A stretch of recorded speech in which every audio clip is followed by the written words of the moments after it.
Hey Tilton, my name is Maya Grant, and I am an alum of the class of 2009, as well as a current board member. I'm also a second grade teacher balancing both a virtual and in-person classroom in New York City. So thank you so much for inviting me to chapel today to share a little bit about my experience as well as what Black history means to me. I want to give a special thanks to David Thiel and Tracy White for thinking of me for this opportunity. Now, before I start, I also want to say that I'll be looking down periodically at my notes, so excuse me for that.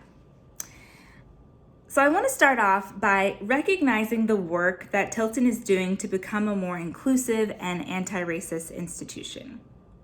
This work requires evolving the school community into a place where students can comfortably be their authentic selves and share the unique aspects of their identities. That's not easy to do. And so I want to start my presentation by just commending the work that you've done so far and for the steps that you will continue to take toward that goal. I also want to give a special shout out to the members of Tilton's Black Student Organization. The work you are doing on campus is vital, and you should be so proud of what you have accomplished thus far. Continue to create that safe space for each other and share your experiences with the community. So recently, I've been reflecting a lot on Blackness, specifically in 2021, and what matters to me when I consider Black history. I've also been thinking a lot about what it is that I want my peers, work colleagues, and second grade students to know about Black culture. And so today I want to offer 3 simple ideas that I hope will ground you in your own understanding and celebration of Black culture in 2021 and beyond. So the first is that Black history is American history. And because of that fact, Black lives matter.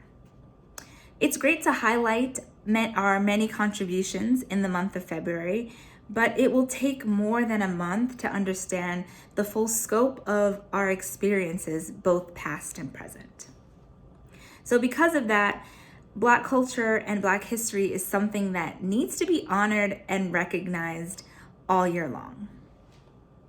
The second point is that the Black experience needs to be normalized. LeGarrette King, associate professor at the University of Missouri and the director of the Carter Center, recently tweeted that the problem with most Black history programs in K-12 schools is that they ignore Black voices and perspectives. Instead, we need to teach through Black people's experiences, existence, and realities as the essence of Black history. For me in a second grade classroom, what that looks like is using children's books that feature characters of color to normalize the everyday experiences of Black people. For example, I like to use the story Jabari Jumps at the beginning of the school year.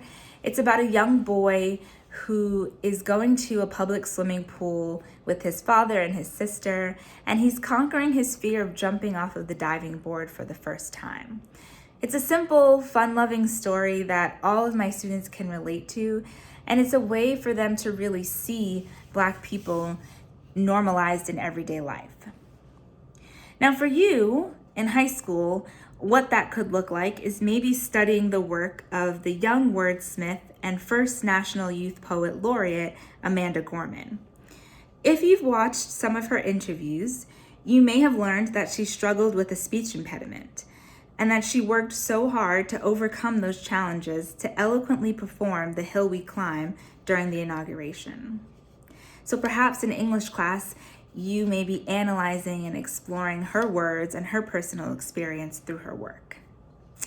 Or in a science class, you might study the work of Dr.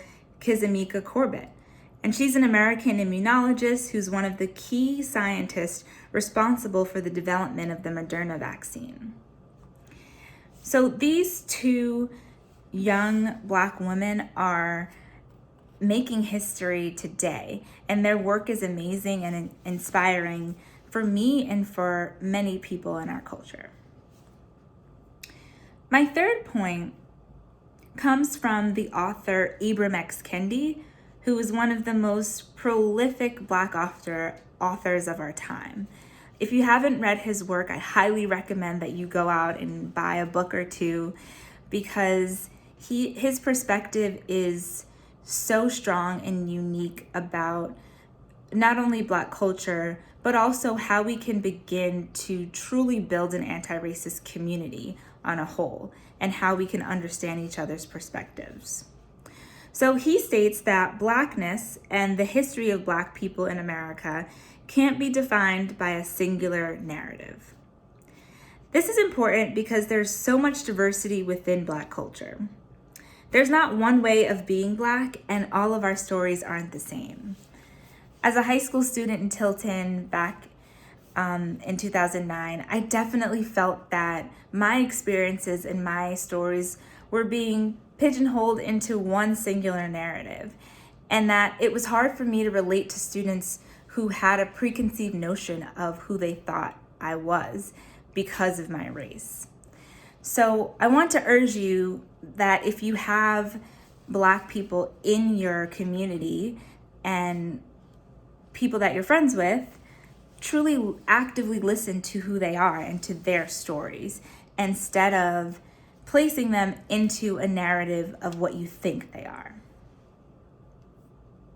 So this month and beyond, I hope that you continue to read the works by Black authors, expose yourself to art in any form, visual art, performing art, music, that gives you a deeper insight into the Black experience, and actively listen to the stories of Black people around you. Thanks for having me, and I'm wishing you a wonderful, happy Black History Month.